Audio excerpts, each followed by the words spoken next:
안녕하세요, 웸스입니다. 오늘은 미국 영어의 발음에 대해 설명드리려고 합니다. 그런데 이 발음을 이해하려면 먼저 미국의 역사를 이해해야 합니다. 미국의 역사는 또 영국에서 시작됩니다.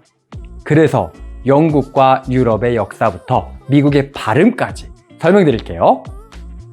스페인의 지원 아래 이탈리아인인 콜럼버스가 1492년 항해에서 미 대륙을 발견하였지만 그는 이 땅을 미개척 인도라고 믿었습니다.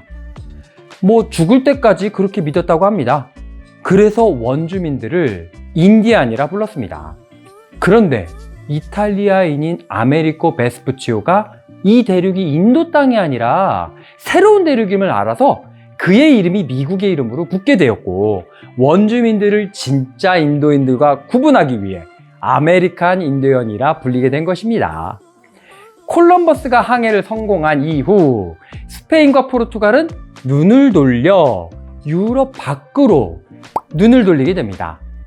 식민지 개척을 하게 된 것이죠. 그리고 이 식민지에서 많은 자원을 가지고 오게 됩니다. 그런데 워낙 스페인과 포르투갈이 막강한 군사력을 갖고 있다 보니 영국은 그저 침만 꼴깍꼴깍 삼키고 있었습니다. 정치적, 종교적으로 영국의 엘리자베스와 스페인의 펠리페 2세는 갈등을 겪고 있었는데, 펠리페 2세가 막강한 군사력을 믿고 1588년 스페인의 무적 함대 아르마다로 영국을 침공합니다. 프랑스와의 100년 전쟁으로 황폐해진 영국은 이렇다 할 해군이 없었습니다. 그래서 엘리자베스 1세는 영국의 해적왕 드레이크를 해군 제독으로 임명하고 전쟁을 치르게 됩니다. 스페인 해군의 전술은 근접해서 갈고리를 던져 상대편 배를 끌어당긴 다음 그 상대 배에 올라서 육박전을 벌이는 것이었습니다. 이런 스페인의 전술을 잘 알고 있던 드레이크는 상대적으로 사정거리가 긴 영국 함대의 포를 이용해서 스페인의 함대를 격파합니다.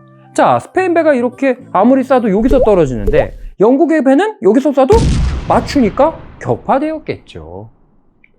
해적의 기습 전략과 긴 사정거리의 포로 무적 함대라 자부하던 아르마다를 깨뜨리고 영국은 해상 패권을 장악하기 시작합니다.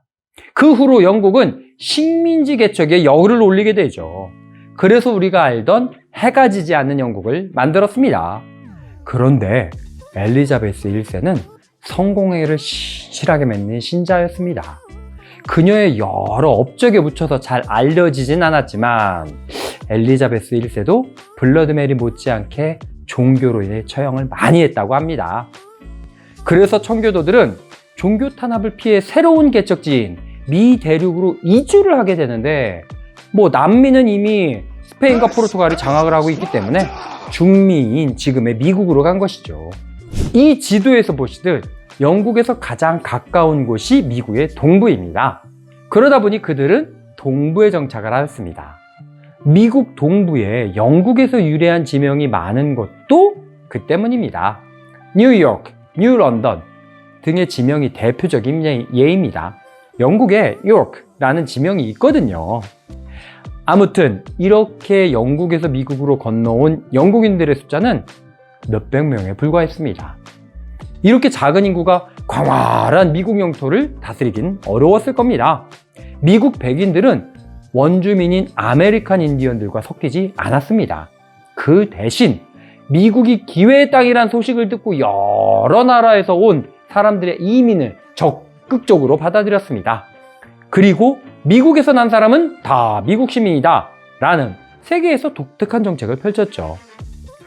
그런데 이 이민자들이 상류층은 아니었을 거예요. 자신들의 기득권을 포기하고 이민을 오진 않았을 테니까요.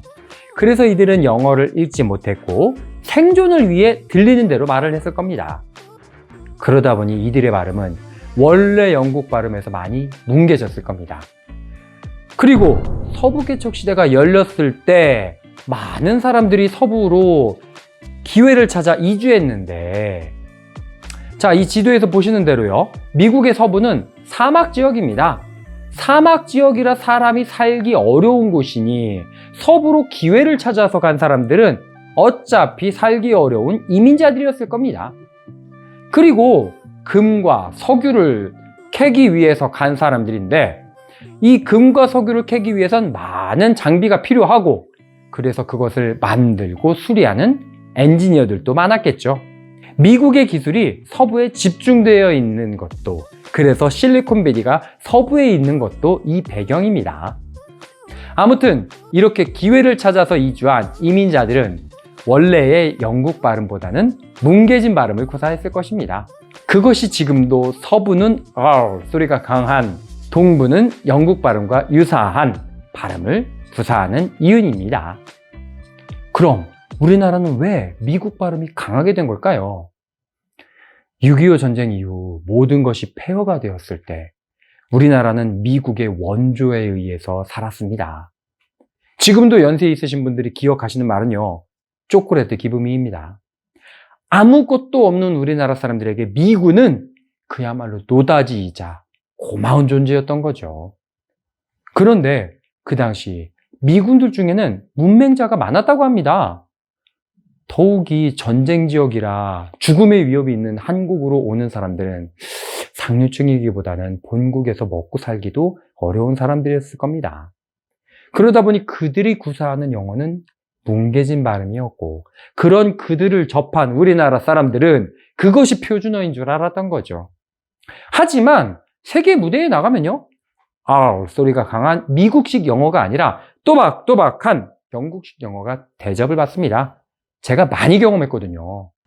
자, 오늘은 영국과 유럽의 역사부터 미국의 발음이 어떻게 형성되었는지, 그리고 우리나라에서 왜 미국 발음이 표준어처럼 되었는지 설명드렸습니다. 우리 표준 발음으로 세계에서 대접받자고요. 오늘은 여기까지. That's it for today.